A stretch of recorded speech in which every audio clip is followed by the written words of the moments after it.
Hello everybody and welcome back to part 2 of Instant Tips on Battlefield.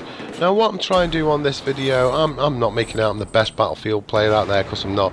But what I'm trying to do is help people who've never played Battlefield before, or people who are thinking about getting Battlefield, or people who are struggling on Battlefield. Now, you know, you get videos on YouTube and they'll say like, well, this is the best gun to use, these are the best attachments to use. Well, personally I think people are wrong by saying that. The reason is because everybody plays different. I play Battlefield with my son plays totally different game than I play. We're both decent players, but we both like different kinds of weapons and different kinds of attachments. So, you know, I think people are wrong by saying that. The most important thing with Battlefield is how you actually play, in my opinion, or how the game's going down actually in that game. What I mean by that is, like, the game can change so much within the game. 1 minute you could be playing at close quarters and then you've got to adapt and go to long range. You know, I've played so many games in Battlefield where I've started off running and gunning at close range, and I've actually ended up sitting on a sniper rifle because the game's totally changed. I like playing engineer class, so I'm usually in the mix of things all the time. You know, I'm going after tanks and shooting down helicopters you've seen from the footage. I like being active. I just don't like I don't like being one of these people just sitting on a rock with a sniper rifle being bored out of my brains. As you can see, I'm even having to go at attack boats while keeping my head low. And I'm pulsing the rifle as well. That's another good tip. Don't just hold the trigger on. You can get a lot of recoil. You're a lot more accurate if you pulse the trigger. Now, going into attachments, there's loads out there on absolutely loads of attachments in Battlefield. But some can pay off and some don't. There's a time to when use something and when not to use it, in my opinion.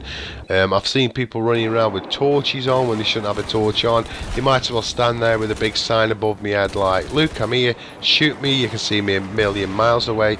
I mean, I like the torches, but there's a place to use the torches. I like using them in dark little places where I'm going to come around the corner quick on people. I'm going to blind them. That's what the torch is for. It's pointless standing in the daylight in the middle of the woods with a torch on, because you're going to get shot. Now, this is a bit of footage where I actually changed to an LMG. I needed a big magazine. I was coming across a lot of people looking numbers from the footage, and I didn't want to stand there with a small gun reloading. You know, I'd have been there forever and a day and got no kills hardly. Now, this is a bit of footage where I'm moving a lot quicker. I've got a submachine gun on. I'm getting a lot of kills by actually sneaking up on people, and you know, so you've got to just think about what's going on. What you're doing on that particular map, or what you want to do, you know, how you want to play that game, you know. So it's like grenades are the same. I mean, you've got the incendiary grenade, you've got impact grenade. Now the impact grenade obviously is what it is, it goes off an impact, so you haven't got that time delay. If you come across 2 or 3 people, throw the impact grenade in, bang, you get a couple of kills, you know, hopefully anyway.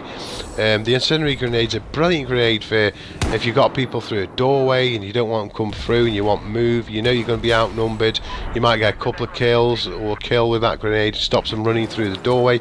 You've just got to think about it all the time. It's the same with a claymore, really. You know, you can put it's wise put a claymore down where you can get a lot of traffic, you know, a lot of people moving to and fro in that particular place.